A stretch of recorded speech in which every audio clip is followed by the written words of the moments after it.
So mysticism is not looking at exploring physical spaces, it is about exploring dimensions beyond the physical nature.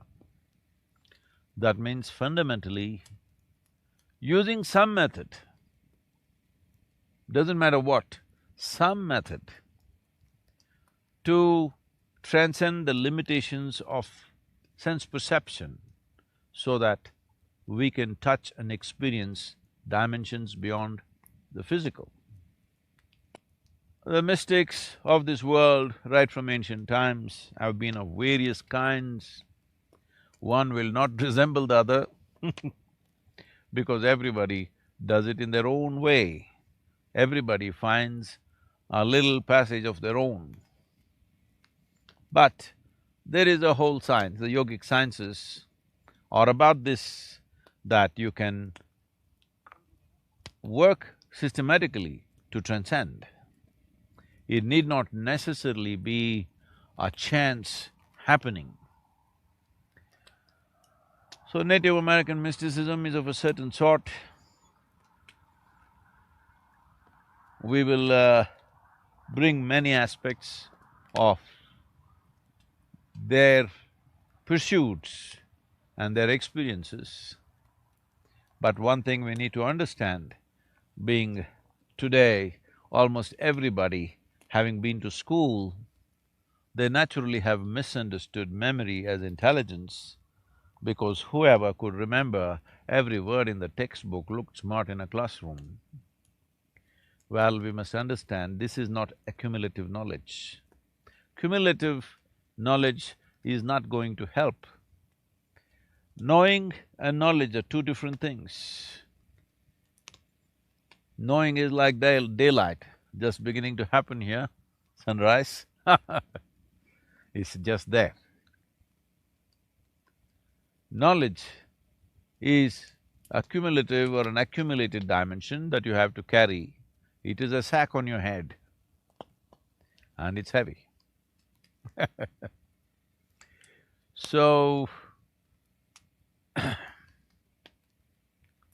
it is important to understand mysticism is not a philosophy, not an ideology, not a belief system, not of this land or that land. It is an intrinsic longing in human intelligence, because human intelligence has reached a certain level of evolution. You cannot keep it satisfied with what you already know. You cannot keep it satisfied with absolutism of religion or textbook level of science. So, we will take you through this to whatever extent we've not been able to process many things because we are riding from place to place and not been able to deliver the goods to you in terms of the exciting things that we see and experience. Uh, we'll do this as we go by. Be with me, ride with me. Uh, there are questions, please. The first question is from Mr. Shankar from Little louder, Tirupati. please. Please read it. The first question is from Mr. Shankar from Tirupati. Namaskaram, Sadhguru. My wife is a wonderful woman, but she has such a sharp tongue. Oh, I'm glad. Okay, there is a but. Please tell me about the but. But she has such a sharp tongue. Ooh. Sometimes I am afraid even to go home. Why are some women made like this? They are wonderful on one level, but quite terrifying on another level. Please throw… Please. Even if there's an ocean, people can still drown in it. There is no such thing as internal happiness. Happiness has always been internal. Not only happiness, even misery has been only internal. Joy has only been internal. suffering has been only internal. Though, you know,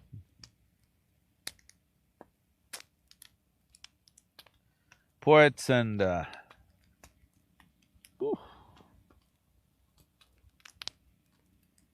others went about saying, it's okay, it's getting warm. Love is in the air. No, no, that is also always internal.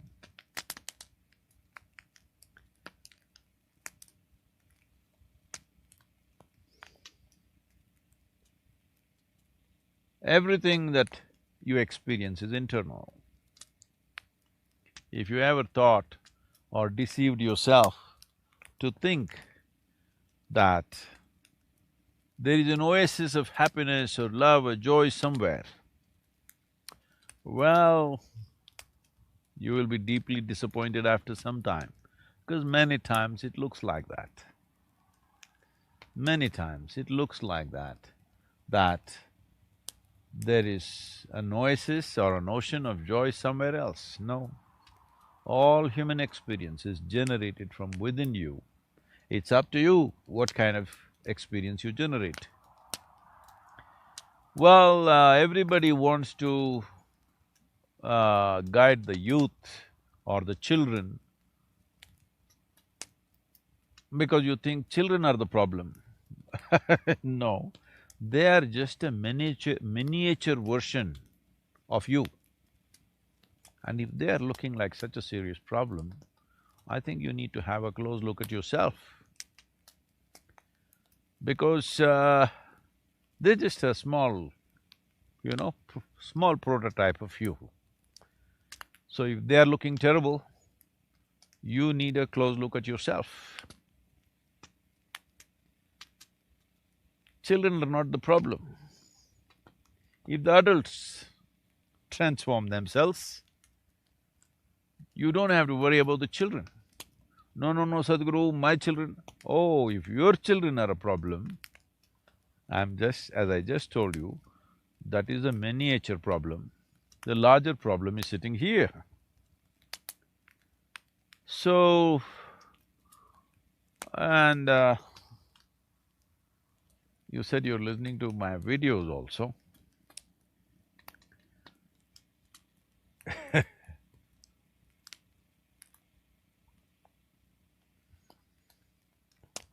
You must listen some more because I've said a lot about this aspect. If you are really interested in making your children wonderful, if you're genuinely interested, because I'm using this word genuinely not to insult you, but to stress on this, because most parents are only interested in their children being little better than the neighbor's children. How much marks did you get? How much money did you earn? What is your social status? This seems to be the concern of most parents. When it is so, naturally your children are looking for a stupid oasis which doesn't exist somewhere. Because it is you who has given them this idea that everything of value for a human being is somewhere outside in the society. Either in the money that you gather or wealth that you gather or status or symbols that you gather, feathers in your beak.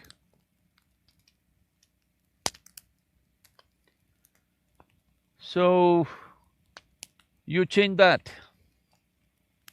First, you transform yourself, then you will see there is very little work to be done with your children, very little, believe me. So without transforming yourself, you want them transformed. What is your idea of transformation? They must listen to you. There is scientific evidence to show if you're over 35 years of age, your children, whatever age they are, anywhere over 12 years of age, They are much more intelligent than you. There's scientific evidence to show this. So, why should they listen to you, I'm asking?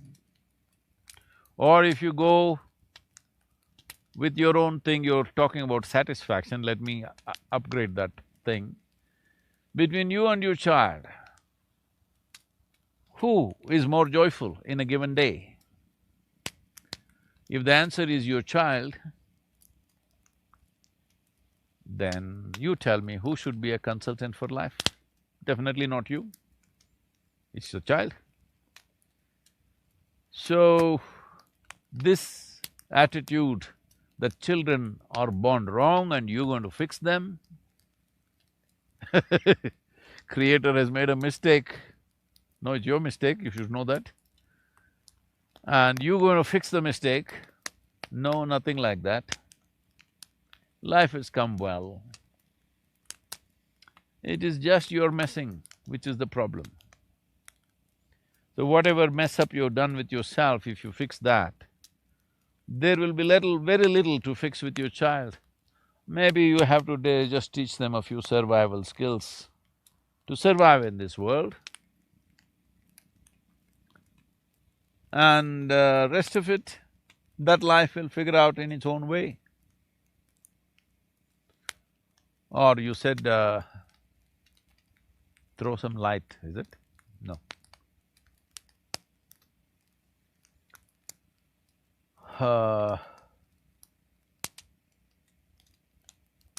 That happiness is within.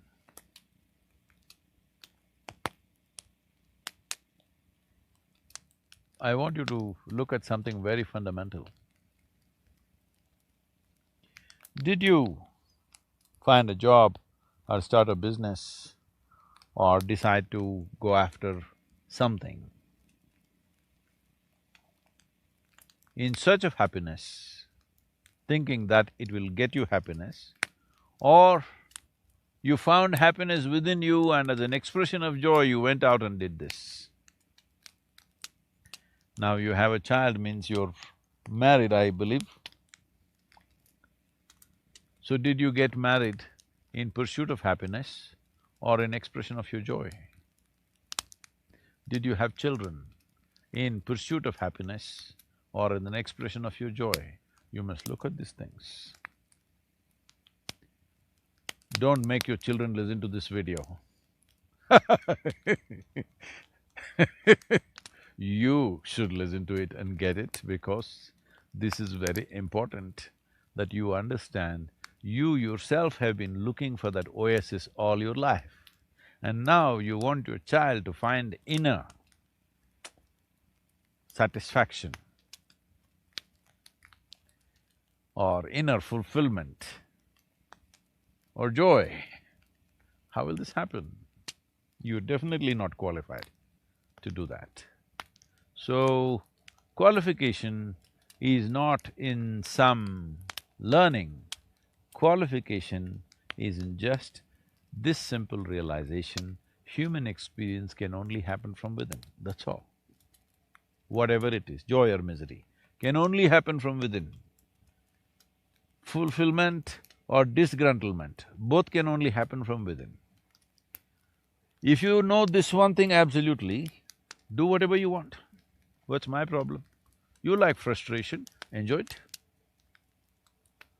You like to be disgruntled, enjoy it. What's my problem?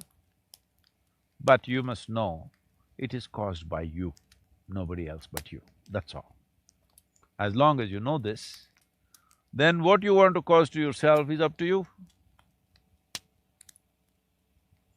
So the same thing the child should know, whether it's joy or misery, fulfillment or frustration, both are caused from within. He should know it's his responsibility to cause what he wants to himself. Well, this is an insurance for the rest of the world also. One who is in some sense fulfilled within himself or herself, or one who is joyful by their own nature, have no issues with the world around.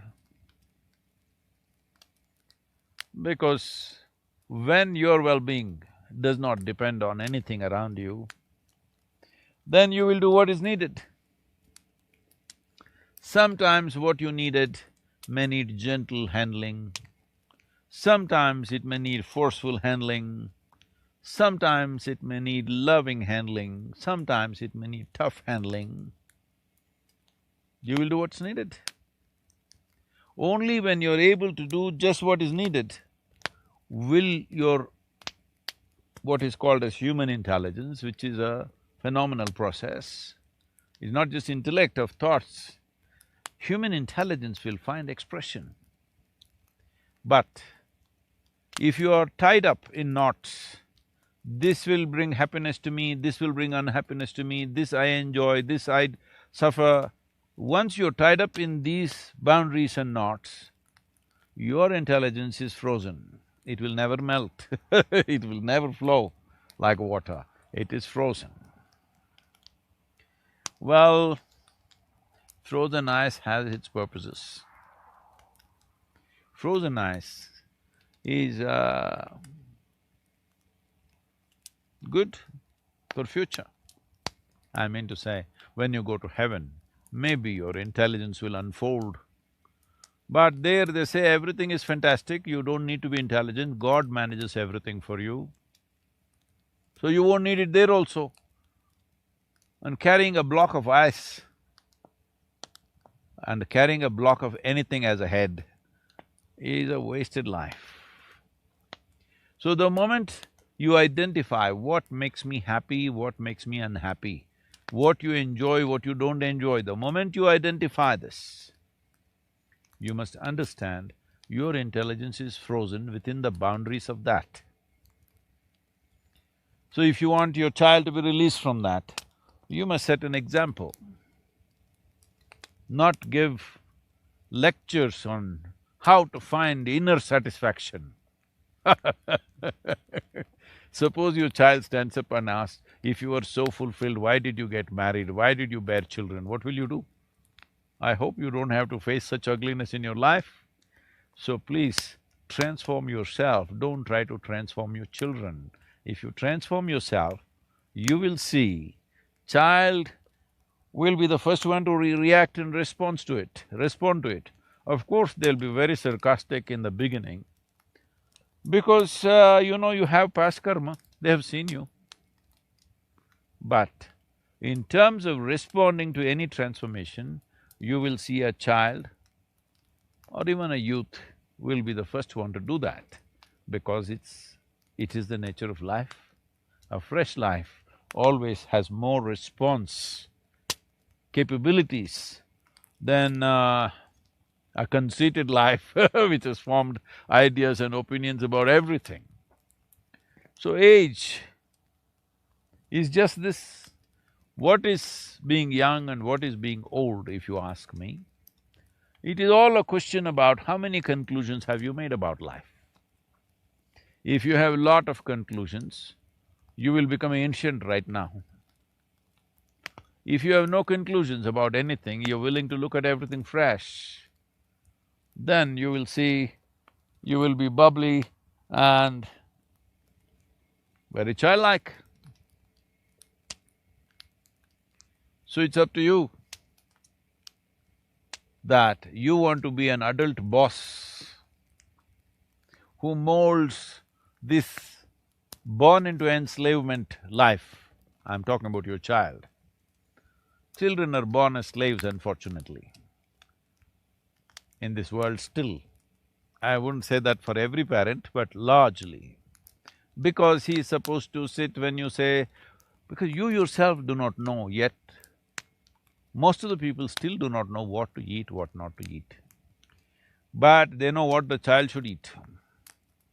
How many wrong things have been fed to them, both in terms of food, ideas, belief systems.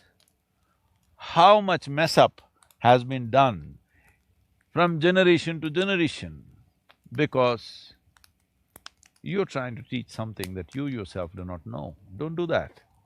The best and the most wonderful thing that you can do with your child is admit to them that even you do not know. You just made a mistake of coming a few years early, that's it. Otherwise, what the hell do you have that the child doesn't have? At least he has fresh brains. You have frozen ones. There are lots of fishermen out here, fresh fish and frozen fish, just like that. So, live brains and dead brains. Brains are dead because more and more conclusions you make, the more and more you cripple yourself. The reason why every human being is not naturally a mystic is simply because they have belief systems, they have ideologies, they have philosophies, they have moral codes, they have ethical codes, and they are also well behaved. So they've done all the wrong things with life. So, exploration has stopped. When exploration stops, life will not happen as an explosion. It happens like a trickle, like survival, existence, but no exuberance of life. So your child has some exuberance, don't kill it with your silly ideas and philosophies. Please see if you can infuse that exuberance into yourself. And if you are an exuberant life, you don't have to do much with the child. They will grow up well. And if you don't stop